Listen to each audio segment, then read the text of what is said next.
Have you ever wondered what lies beyond the edge of life? What truly awaits after the final breath? Have you ever been shaken to your core by a health crisis, so severe that it forced you to confront the ultimate question: what is the purpose of living if we must all die? Welcome back to the channel. I'm deeply honored to have you with me today for one of the most powerful and moving journeys we've ever shared. This story is not just about illness, nor is it merely about religion. It is about awakening. It is about a man who was once a highly respected professor, living a life many would envy, who faced a moment of absolute crisis and emerged from it not broken, but transformed forever. This is the true story of Master Dan, a man who went from academia to asceticism, from philosophy to dharma, and from chasing worldly accomplishments to becoming a beacon of spiritual clarity in the modern age. His journey began not in a monastery, but in a university lecture hall. For years, he lectured on Chinese philosophy, Confucian ethics, and classical literature. He was known for his sharp mind, deep insights, and eloquent delivery. Students admired him.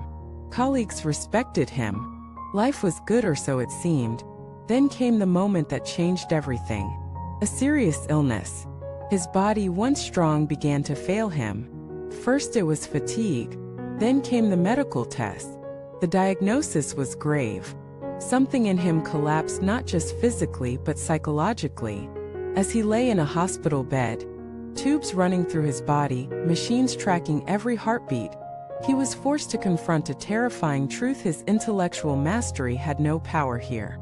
No book could protect him. No lecture could save him. His body was slipping away, and all the knowledge he had accumulated over decades could not stop it. He began to ask himself questions he had never truly faced before. What happens when I die? Is there meaning beyond this life? Have I really lived in a way that prepares me for what comes next? These were not abstract questions anymore. They were urgent. They were visceral. And then something happened. In the stillness of that hospital room, as he watched the shadow of death loom closer, he remembered the chanting of the Buddha's name from his childhood. He remembered his mother kneeling before a small shrine, whispering Namo Amichuofo with quiet devotion. First he was skeptical. As a scholar, he had always dismissed religious rituals as simplistic. But now, stripped of all certainty, he had nothing left to lean on but memory. So he began to chant, softly at first, doubtfully, then day by day more earnestly. Something began to shift. Not in his body but in his heart. The fear did not disappear, but it was no longer paralyzing. The sorrow did not vanish, but it no longer crushed him. He began to feel a sense of surrender, a sense of peace. He wasn't escaping death, but he was meeting it awake. And in that awakening, he discovered a path he had never truly walked: the path of the Buddha. When he recovered, the transformation was undeniable.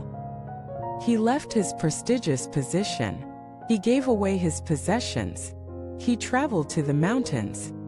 He shaved his head. He took vows. His friends and colleagues were shocked. Some called him mad. Others admired his courage. But he knew he had seen the truth. Since then, Master Dan has dedicated his life to helping others face the questions he once ignored. He speaks not from theory but from lived experience. He understands the modern mind, the academic arrogance, the existential despair. He knows how empty success feels when death is near.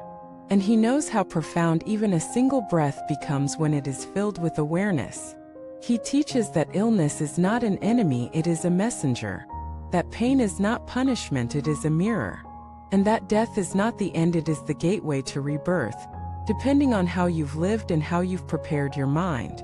He often says, death is the final exam. You spend your whole life preparing, whether you know it or not. And if you fail not by dying, but by dying in confusion, you miss the greatest opportunity of all. So how do we prepare? Not by fearing death, but by contemplating it. By remembering its inevitability every day, not as morbid obsession, but as spiritual fuel. By understanding that every argument, every desire, Every anxiety will vanish in a moment, while what you've cultivated in your heart will remain.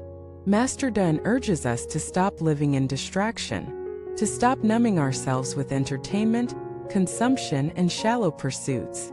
Instead, he asks us to live with presence, with gratitude, with devotion. He reminds us that it is not enough to read scriptures or attend ceremonies.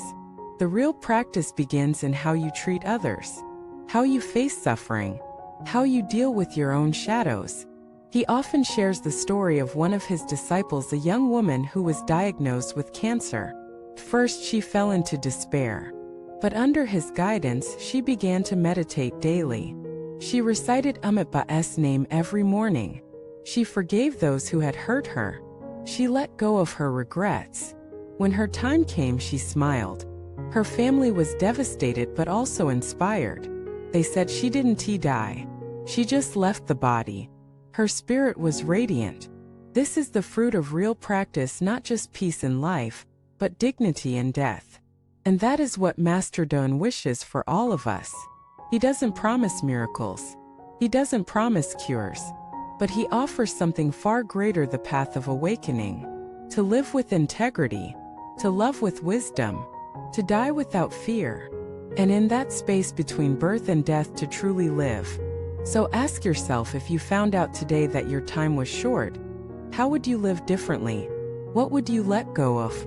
What would you cherish more? And more importantly, what have you done to prepare your mind for that final moment? Because no matter who you are, that moment will come. And when it does, no money, no fame, no success will follow. Only your mind. Is your mind ready?